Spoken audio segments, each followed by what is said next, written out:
വീടിൻ വിളക്കു വീട്ടമ്മ. നമസ്കാരം. സ്കൈ ജ്വല്ലറി വീട്ടമ്മയുടെ ഇന്നത്തെ എപ്പിസോഡിലേക്ക് എല്ലാ പ്രിയപ്പെട്ട പ്രേക്ഷകർക്കും ഹാർദമായ സ്വാഗതം. പാലക്കാടിനടുത്തുള്ള ഒരു വനപ്രദേശത്തെ ഒരു മുത്തശ്ശിയെക്കുറിച്ച്, വള്ളിയമ്മ എന്ന പേരിലുള്ള ഒരു മുത്തശ്ശിയെക്കുറിച്ച് നമ്മൾ ഒരുപാട് കേട്ടിട്ടുണ്ട്.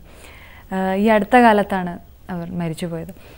ഈ വള്ളിയമ്മ എന്ന് പറയുന്ന ഈ ഒരു വ്യക്തി ഒരുപാട് അറിവുകളുടെ ഉറവിടമായിരുന്നു എന്നാണ് എല്ലാവർക്കും പറയാനുള്ളത്. കാരണം എയ്ഡ്സും ക്യാൻസറും ഒക്കെ പോലെയുള്ള ഭീകരമായ രോഗങ്ങളെക്കുറിച്ച് ഇന്നും പ്രതിവിധിയൊന്നും കണ്ടെത്തിയിട്ടില്ല എന്ന് ശാസ്ത്രം സങ്കടപ്പെടുന്ന രോഗങ്ങളെക്കുറിച്ച് പോലും അവർക്ക് വ്യക്തമായ ധാരണയുണ്ടായിരുന്നു. അവരുടെ ചുറ്റുവട്ടത്തൊക്കെ തന്നെ ഇതിനുള്ള ഒറ്റമൂലികളെക്കുറിച്ചും അവർക്ക് അറിയാമായിരുന്നു എന്നുമാണ് പറയുന്നത്.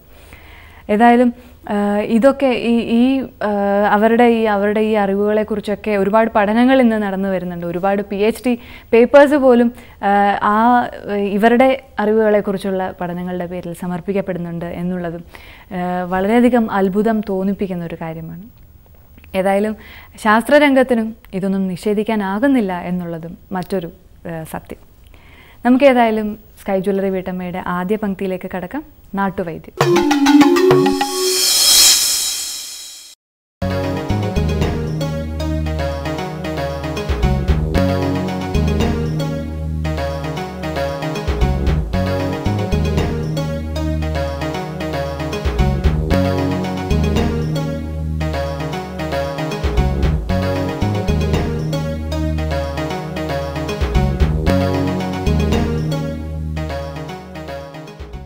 ഇന്ന് വീട്ടമ്മമാരെ പരിചയപ്പെടുത്തുന്നത് പണ്ട് കാലഘട്ടങ്ങൾ മുതൽ നമ്മുടെ വീടുകളിൽ ഉപയോഗിച്ച് വന്നിരുന്ന ഒരു ചെടിയാണ് സദാപ്പൂ അല്ലെങ്കിൽ അരിത.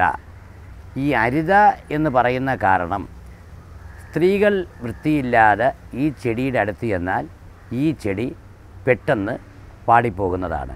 അതുകൊണ്ടാണ് ഇതിനെ അരിത എന്ന് പേരിട്ട്. എന്നെ അരിതേ, അതായത് സ്ത്രീ എന്നെ തുടരുതേ. അല്ലാതെ ഇതിന് വേറൊരു പേര് പറയുന്നത് സദാപ്പൂ എന്ന് പറയും. ഇത് ബാലചികിത്സയ്ക്ക് അത്യാവശ്യമായി വൈദ്യന്മാർ ഉപയോഗിച്ച് വരുന്ന, എല്ലാ പാരമ്പര്യ വൈദ്യന്മാരും ഉപയോഗിക്കുന്ന ഒരു പ്രധാനപ്പെട്ട ചെടിയാണ് അരിത.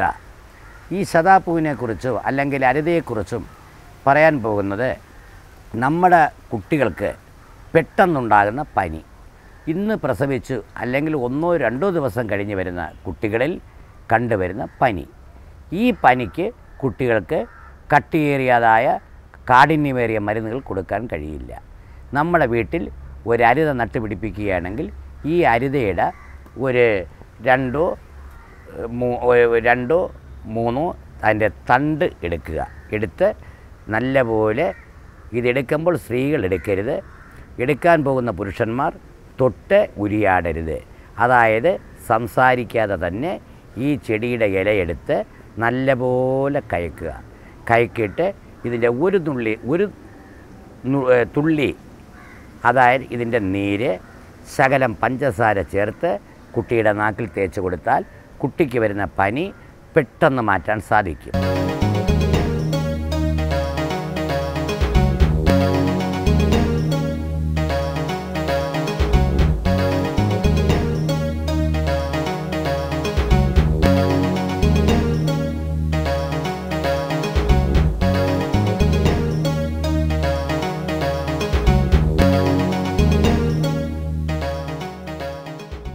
കുട്ടികൾക്ക് ഉണ്ടാകുന്നതായ ഈ കണ എന്ന് പറഞ്ഞൊരു രോഗമുണ്ട്. അതായത് കുട്ടിക്ക് വയറ് തള്ളുകയും കുട്ടി ശോഷിച്ചു വരികയും വയറ് തള്ളി പൃഷ്ഠഭാഗം ഒട്ടി വരുന്ന രോഗത്തിന് അരിത ഉപയോഗിക്കാം. കുട്ടികൾക്ക് വിരശല്യം ഉണ്ടെങ്കിൽ ഉപയോഗിക്കുന്ന രീതി എങ്ങനെയാണ്? കുട്ടികൾ കിടക്കുമ്പോൾ നൈസ് വെള്ളത്തുണി, വൃത്തിയുള്ള നൈസ് കോട്ടൺ വെള്ളത്തുണിയിൽ ഈ അരിതയുടെ 1-2 തണ്ടുകളെടുത്ത് ആ നൈസ് തുണിയിൽ കെട്ടി കുട്ടിയുടെ കൈയുടെ റെസ്റ്റിൽ കെട്ടിക്കൊടുക്കണം. കൊട്ടിയാൽ ഈ കുട്ടികളിങ്ങനെ മണപ്പിക്കുമ്പോൾ ഈ സ്മെല്ല് കുട്ടിയുടെ മൂക്കിൽ ശ്വസിക്കും.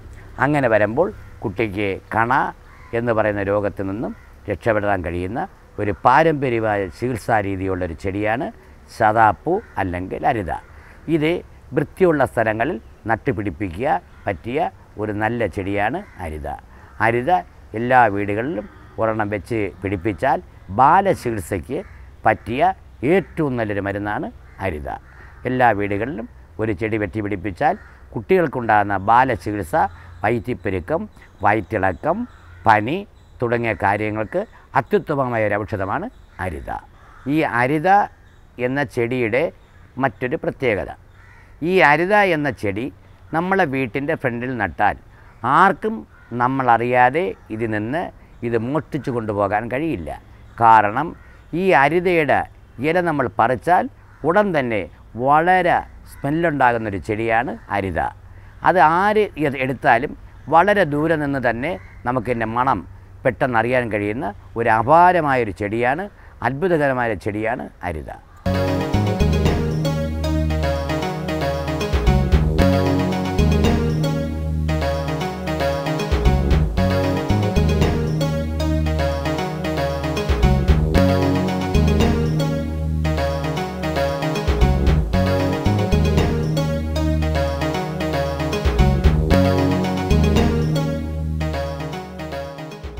സ്കൈ ജ്വല്ലറി വീട്ടമ്മയുടെ ഓമന തിങ്കൾക്കിടാവോ എന്ന ഈ പങ്ക്തിയിലേക്ക് ഒരിക്കൽ കൂടി എല്ലാ പ്രിയപ്പെട്ട പ്രേക്ഷകർക്കും സ്വാഗതം. കുട്ടികളുടെ മാനസിക പ്രശ്നങ്ങളെക്കുറിച്ചാണ് നമ്മൾ ഈ പങ്ക്തിയിലൂടെ ചർച്ച ചെയ്തുകൊണ്ടിരിക്കുന്നത്. നമ്മോടൊപ്പം ഡോക്ടർ നിർമ്മലയുണ്ട്. ഒരിക്കൽ കൂടി സ്വാഗതം ഡോക്ടർ. കഴിഞ്ഞ ദിവസം നമ്മൾ പറഞ്ഞിരുന്നു കുട്ടികളെ വളർത്തുന്ന രീതിയിലേക്ക്, ആ ഒരു കാര്യത്തിലേക്കാണ് നമ്മൾ എത്തിയത്. പലപ്പോഴും പല അച്ഛനമ്മമാരും പറയാറുണ്ട് തങ്ങളുടെ കുട്ടി വളരെയധികം സ്നേഹത്തോടെ വാത്സല്യത്തോടെ പറഞ്ഞാൽ മാത്രമേ കേൾക്കുള്ളൂ, അടിയെന്നുള്ളൂ, കാര്യം അവിടെ നടക്കത്തില്ല, അങ്ങനെ ഒരു ശിക്ഷണ നടപടിയുടെ ആവശ്യമേ വരുന്നില്ല. അതേസമയം നേരെ മറിച്ച് സ്നേഹത്തോടെ പറഞ്ഞാൽ കൂടുതൽ വഷളാവത്തേ ഉള്ളൂ, ഒരു അടിയെങ്കിലും കൊടുത്താലേ അവൻ പറഞ്ഞാൽ കേൾക്കുള്ളൂ എന്ന് പറയുന്ന ഇതുകൊണ്ട്. അപ്പം ഡോക്ടറുടെ അഭിപ്രായത്തിൽ ഏതാണ് ശരിയായൊരു രീതി? കുട്ടികളെ അവരുടെ മാനസികമായ രീതിക്കനുസരിച്ചാണോ സമീപിക്കേണ്ടത്, അതോ അച്ഛനമ്മമാരുടെ തന്നെ മുൻവിധിയോടെ തന്നെ സമീപിക്കാൻ കഴിയുമോ? കുട്ടിക്ക് ശിക്ഷ കൊടുത്തു തന്നെ വളർത്തണം, പക്ഷേ അടി ഒരിക്കലും കൊടുക്കരുത്. ഇപ്പോൾ പിറന്നു വീഴുന്ന കുഞ്ഞ് ശുദ്ധമായിട്ടാണ് വരുന്നത്. അവിടെ യാതൊരു ചീത്ത സ്വഭാവവും നല്ല സ്വഭാവവും അല്ല കുട്ടി, അതും കൊണ്ടല്ല കുഞ്ഞ് പിറന്നു വീഴുന്നത്. കുഞ്ഞുങ്ങളുടെ സ്വഭാവം രൂപീകരിക്കപ്പെടുന്നത് നമ്മളുടെ റെസ്പോൺസിൽ നിന്നാണ്. ഇപ്പോൾ ഉദാഹരണമായിട്ട് കുഞ്ഞൊരു നല്ല പ്രവൃത്തി ചെയ്യുമ്പോൾ അമ്മ ചിരിക്കുകയാണെന്നുണ്ടെങ്കിൽ കുഞ്ഞത് പോസിറ്റീവ് റെസ്പോൺസായിട്ടെടുത്ത് ആ പ്രവൃത്തി വീണ്ടും ആവർത്തിക്കും. അപ്പോൾ അതുപോലെ നമ്മളിപ്പോൾ തെറ്റായ പ്രവൃത്തി ചെയ്യുമ്പോഴത്തേക്കും കുഞ്ഞിന് നെഗറ്റീവ് റെസ്പോൺസ് വേണം കൊടുക്കാൻ. അത് ചിരിച്ചുകൊണ്ടിരുന്നാൽ ഇപ്പോൾ ഒരു സെറ്റിൽ കയറി ചാടി മറിഞ്ഞുകൊണ്ടിരിക്കുമ്പോൾ അമ്മ ചിരിച്ചുകൊണ്ടിരുന്നാൽ പിഞ്ചു കുഞ്ഞ് വിചാരിക്കും താൻ ചെയ്യുന്ന പ്രവൃത്തി നല്ലതാണെന്ന് വിചാരിച്ച് വീണ്ടും വീണ്ടും ആവർത്തിക്കും. പക്ഷേ നമ്മൾ വിരുന്നുകാർ വരുമ്പോൾ വീണ്ടും ആ പ്രവൃത്തി ചെയ്യുമ്പോൾ നമ്മൾ കുഞ്ഞിനെ വഴക്ക് പറയും. അപ്പോൾ അതുപോലെ കുഞ്ഞിനെ ശിക്ഷിക്കുന്ന രീതിയാണല്ലോ ചോദിച്ചത്. അപ്പോൾ ശിക്ഷിക്കുമ്പോൾ നമ്മുടെ ഉദ്ദേശം എന്തെന്ന് പറഞ്ഞിരുന്നാൽ കുഞ്ഞ് ചെയ്ത തെറ്റായ പ്രവൃത്തി വീണ്ടും ആവർത്തിക്കാതിരിക്കുകയാണ് നമ്മളുടെ ഉദ്ദേശം. പക്ഷേ അടി കൊടുത്തതുകൊണ്ട് യാതൊരു ഫലവുമില്ല. അടി എന്ന് പറയുന്നത് ഫിസിക്കൽ പണിഷ്മെൻ്റാണ്. അത് ശരീരത്തിൽ മാത്രമേ ബാധിക്കുന്നുള്ളൂ, മനസ്സിനെ ബാധിക്കുന്നില്ല. അതിപ്പോൾ ഉദാഹരണത്തിന് ഒരു തെറ്റ് ചെയ്ത കുട്ടിയാണെന്നുണ്ടെങ്കിൽ ആ കുഞ്ഞിനെ കൂടുതൽ ഇഫക്റ്റീവായിട്ട് വരുന്നത് ഇപ്പോൾ കളിച്ചുകൊണ്ടിരിക്കുകയാണെന്ന് കളിയിൽ നിന്ന് മാറ്റി പിടിച്ചിരുത്തുക കുറച്ച് നേരം. അതാണ് കൂടുതലായിട്ട് കുഞ്ഞിൻ്റെ മനസ്സ് നോവുന്ന തരത്തിലുള്ള, ചെറുതായിട്ടെങ്കിലും നോവുന്ന തരത്തിലുള്ള പണിഷ്മെൻറ്റ് കൊടുത്തെങ്കിൽ അത് ഇഫക്റ്റീവ് ആകുകയുള്ളൂ. ഫിസിക്കൽ പണിഷ്മെൻറ്റ് കൊടുത്താൽ അപ്പോൾ അടി കൊണ്ട് കൊടുക്കുന്ന ആളിനോട് ദേഷ്യം തോന്നും, പക്ഷേ ആ പ്രവൃത്തി വീണ്ടും അതേ പ്രവൃത്തി തന്നെ ആവർത്തിക്കും. കുഞ്ഞ് മനസ്സിലാകില്ല എന്തുകൊണ്ടാണ് അടിച്ചതെന്നുള്ളത്. മാത്രമല്ല നമുക്ക് കുഞ്ഞിനോട് എക്സ്പ്ലെയിൻ ചെയ്ത് കൊടുക്കാം എന്തിനാണ് അമ്മ ശിക്ഷിക്കുന്നതെന്നുള്ളത്. ഇപ്പോൾ കളിയിൽ നിന്ന് പിടിച്ച് മാറ്റിയിരുത്തുമ്പോൾ കുഞ്ഞ് വളരെ കോപത്തോടെ കരഞ്ഞെന്ന് വരാം, പക്ഷെ അത് നമ്മൾ ശാന്തതയോടെ പറഞ്ഞ് മനസ്സിലാക്കി കൊടുക്കണം. ഈ പ്രവൃത്തി ആവർത്തിക്കരുതെന്ന് പറയും. പക്ഷേ കുഞ്ഞിൻ്റെ സ്പാൻ ഓഫ് അറ്റൻഷൻ എന്ന് പറയും, അതായത് ശ്രദ്ധ കേന്ദ്രീകരിക്കാനുള്ള കഴിവ് വളരെ കുറവാണ്. അപ്പോൾ നമ്മളിപ്പോൾ ഒരു ശിക്ഷ കൊടുത്ത് മാറ്റിയിരുത്തിയിട്ട് 5 മിനിറ്റ് കഴിഞ്ഞിട്ട് തന്നെ പിന്നെയും കുഞ്ഞ് ചിലപ്പോൾ അതേ പ്രവൃത്തി ആവർത്തിച്ചെന്ന് വരും. അപ്പോൾ നമ്മൾ വീണ്ടും നമ്മുടെ നിയന്ത്രണം നമ്മൾ വിടരുത്. കുഞ്ഞിനെ മനസമാധാനത്തോടെ ക്ഷമയോടെ കുഞ്ഞിനെ വളർത്തുമ്പോൾ നമ്മൾക്ക് ഏറ്റവും വേണ്ട ക്വാളിറ്റിയാണ് ക്ഷമ. അത് മാത്രമല്ല ആവർത്തിച്ച് പറഞ്ഞെങ്കിലേ കുഞ്ഞ് മനസ്സിലാക്കുകയുള്ളൂ, മറന്നു പോകും. അത് ധിക്കാരമല്ല.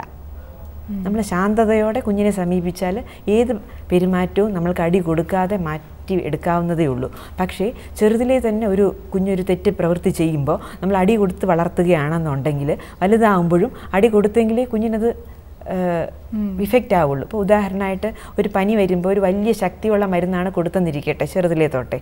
അപ്പോൾ അങ്ങനെ വരുമ്പോൾ വലിയ പനി വരുമ്പോഴും അത്രത്തോളം കാഠിന്യമേറിയ മരുന്ന് കൊടുത്തെങ്കിലേ കുഞ്ഞിന് ഇഫക്റ്റീവ് ആവുകയുള്ളൂ. അതുപോലെ ചെറിയ തെറ്റുകൾക്കേ നമ്മൾ അടി കൊടുത്ത് ശീലിപ്പിക്കുകയാണെന്നുണ്ടെങ്കിൽ വലിയ തെറ്റ് ചെയ്യുമ്പോൾ നമുക്ക് പിന്നെ കൊടുക്കാൻ വേണ്ടി ഒരു ശിക്ഷണ നടപടികളും ബാക്കി ഉണ്ടാവില്ല.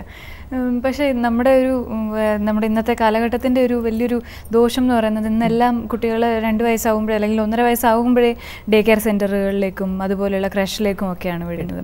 അപ്പോൾ ഇവിടെ ഈ അച്ഛനമ്മമാരുടെ സാമീപ്യം ഒരിക്കലും ഈ കുട്ടി അനുഭവിക്കുന്നുമില്ല. പിന്നീട് എന്തൊക്കെ തരത്തിലുള്ള പ്രശ്നങ്ങളാകാം ആ കുടുംബത്തിൽ ഉണ്ടാകുന്നത്? അതായത് ഈ അച്ഛനമ്മമാരുടെ സാമീപ്യം ഇല്ലാതെ വളരുന്ന കുട്ടിയെ സംബന്ധിച്ചിടത്തോളം എന്തൊക്കെ പ്രശ്നങ്ങളായിരിക്കാം ആ കുട്ടി അനുഭവിക്കുന്നത്? പക്ഷെ കുട്ടി ഇപ്പോഴത്തെ അണുകുടുംബത്തിലെ എല്ലാവർക്കും ജോലിക്ക് പോയേ മതിയാവുള്ളൂ. അതുകൊണ്ട് കുട്ടി നഴ്സറി സ്കൂളിൽ അല്ലെങ്കിൽ പ്ലേ സ്കൂളിൽ പോകുന്നത് കൊണ്ട് കുട്ടിയുടെ അച്ഛൻ്റെ അമ്മയുടെ സാമീപ്യം ഇല്ലാതാകുന്നു എന്ന് പറയുന്നതിനോട് എനിക്ക് യോജിപ്പില്ല. കാരണം അത് കഴിഞ്ഞ് ബാക്കിയുള്ള സമയമെല്ലാം ഉണ്ടല്ലോ, വീട്ടിലെത്തുമ്പോൾ അത്രയും സമയം. അപ്പോൾ നമ്മളത് ടൈം മാനേജ്മെൻറ്റ് എന്ന് പറയും. അമ്മ അതിനനുസരിച്ച് മാനേജ് ചെയ്യണം. കുട്ടി ഉറങ്ങുന്നത് വരെ അമ്മ കുട്ടിയോട് ഒപ്പം തന്നെ കളിക്കണം, സംസാരിക്കണം, അച്ഛനും അമ്മയും. അപ്പോൾ അത് അത്രയും നമ്മൾക്ക് സാമീപ്യം ഇല്ല എന്ന് പറഞ്ഞ് നമ്മൾ മാറുന്നതിനോട് വിയോജിപ്പാണുള്ളത്. കാരണം ഇപ്പോൾ നമ്മൾ പ്ലേ സെക്ഷനിൽ വിടുമ്പോൾ കുഞ്ഞിന് നമ്മൾക്കിപ്പോൾ എത്ര നല്ല അമ്മയാണെന്നുണ്ടെങ്കിലും കുഞ്ഞ് നേരത്തെ പറഞ്ഞതുപോലെ താല്പര്യം മാറി മാറി വരും, ഒരിടത്ത് അടങ്ങിയിരിക്കില്ല. അപ്പോൾ ആ കുഞ്ഞിന് കൊടുക്കേണ്ട ആക്ടിവിറ്റി അത്രയും കൊടുക്കാൻ വേണ്ടിയിട്ട് സാധാരണ വീട്ടിലിരിക്കുന്ന ഒരു അമ്മയ്ക്ക് പ്രാവർത്തികമായെന്ന് വരില്ല. അപ്പോൾ സ്കൂളിൽ വിടുകയാണെന്നുണ്ടെങ്കിൽ കുഞ്ഞിന് കുറച്ച് നേരത്തെങ്കിലും ബാക്കിയിട്ടുള്ള സോഷ്യലൈസേഷൻ കിട്ടും. മാത്രമല്ല ഇപ്പോൾ സ്കൂളിലാകുമ്പോൾ ഇപ്പോൾ എല്ലാവരും വീട്ടിൽ കുഞ്ഞിനെ രാജാവാക്കിയാണ് വളർത്തുന്നത്. അങ്ങനെയല്ല, കുഞ്ഞിന് ഷെയറിങ് മെൻറ്റാലിറ്റി, സഹകരണ മനോഭാവം വളരും. പിന്നെ ഞാൻ മാത്രമല്ല, വീട്ടിൽ ബാക്കിയുള്ള കുട്ടികളുമായിട്ടിപ്പോൾ തന്നെ പോലെയുള്ള ഒരുപാട് പേരെ പരിചയപ്പെടാൻ പിന്നെ കളികളിൽ കൂടെ വളരെ വളരെ പോസിറ്റീവായിട്ട് ഇപ്പോൾ എല്ലാ കാര്യത്തിൻ്റെയും നമ്മൾ പോസിറ്റീവ് ആസ്പെക്ട്സ് വേണ്ടി കാണാൻ. പക്ഷെ സ്കൂളിൽ വിടുന്നു എന്ന് പറഞ്ഞിട്ട് അച്ഛൻ്റെ അമ്മയുടെ സാമീപ്യം ഒരിക്കലും ഇല്ലാതാവുന്നില്ല. ഓഫീസിൽ നിന്ന് വന്നു കഴിഞ്ഞ ഉടനെ അച്ഛനും അമ്മയ്ക്കും വേണ്ടുവോളം സമയം കണ്ടെത്താവുന്നതേ ഉള്ളൂ. പക്ഷേ വളരെ അങ്ങ് ലേറ്റാക്കി കളയരുത്.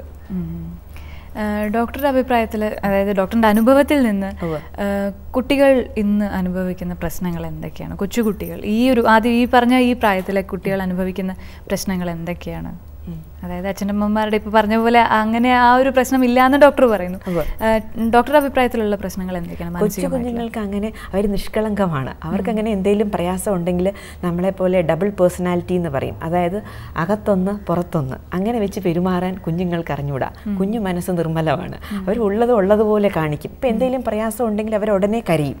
അപ്പോൾ അതിൻ്റെ പ്രയാസം ചോദിച്ചു കഴിഞ്ഞാൽ കുഞ്ഞ് വളരെ വ്യക്തമായി പറയുകയും ചെയ്യും. നമ്മളെപ്പോലെ ശരിക്കുമുള്ള പ്രയാസം ഉള്ളത് എന്താണെന്ന് മൂടി വെക്കില്ല. അപ്പോൾ അതുകൊണ്ട് ശരിക്കും പറഞ്ഞാൽ കുഞ്ഞു മനസ്സിന് അങ്ങനെ ഒരു പ്രോബ്ലം, അതായത് ചെറിയ സെക്ഷനിൽ 2 years തൊട്ട് 3 വരെ വരുമ്പോൾ പ്രയാസം, പിന്നെ ചിലപ്പോൾ കുഞ്ഞിന് എന്താണ് പ്രയാസം നേരിടുന്നതെന്ന് വളരെ ഏറ്റവും ഇഷ്ടമുള്ള വ്യക്തി അമ്മയും അച്ഛനും ചോദിച്ചാൽ കുഞ്ഞ് പറയുന്നതേ ഉള്ളൂ.